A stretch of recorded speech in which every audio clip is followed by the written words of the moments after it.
శివుడు విషం తాగాడు అనగానే మనం ఏమనుకుంటామంటే తాగినా ఏం కాదు కాబట్టి తాగాడు అంటారు. లేకపోతే అమ్మవారి మాంగళ్యం, అమ్మవారి తాటంకాలు అవన్నీ కాపాడాయి కాబట్టి కాపాడుతుంది కదా అని తాగితే ఆయన నాటకం ఆడినట్టు లెక్కమ్మ. అమ్మవారు కాపాడుతుందని గాని, నేను దేవుణ్ణిని గాని ఆయన తాగల. నేను చనిపోయినా మంచిదే, ప్రజలంతా బాగుండాలి అని విషం సేవించాడమ్మా. అది శివుడు. ఆయనకి మహిమ ఉంది. అమ్మవారి తాటంకాలు కాపాడే, తాటంకాలు లేకపోయినా తాటాకులు లేకపోయినా శివుడు బతుకుతాడు. ఎందుకంటే ఆయన చేసింది త్యాగం. నేను పోయినా మంచిదే అన్నాడు. ఆయన పెడుతుంటే పార్వతీదేవి అడిగింది, భాగవతం ప్రమాణం ఇక్కడ.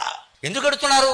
ఏమిటిది విషం? ఏమైనా పళ్ళ రసమా పాయసమా? అలా వెళ్ళిపోతున్నారు ఇక్కడ, ఏదో విందుకో వినోదానికో వెళ్ళినట్టు అని అంటే ఆయన ఏం చెప్పాడు తెలుసా? పార్వతి, దేవతలు బాధపడుతున్నారు, రాక్షసులు బాధపడుతున్నారు, వారంతా నాకు భక్తులు, వాళ్ళని కాపాడకపోతే నేనెందుకు ఇక్కడ అని పరోపకారం ఎవడైతే చేస్తాడో వాడిని పంచభూతాలు ప్రేమిస్తాయన్నాడు. మనం నేర్చుకోవలసింది అది శివుణ్ణి.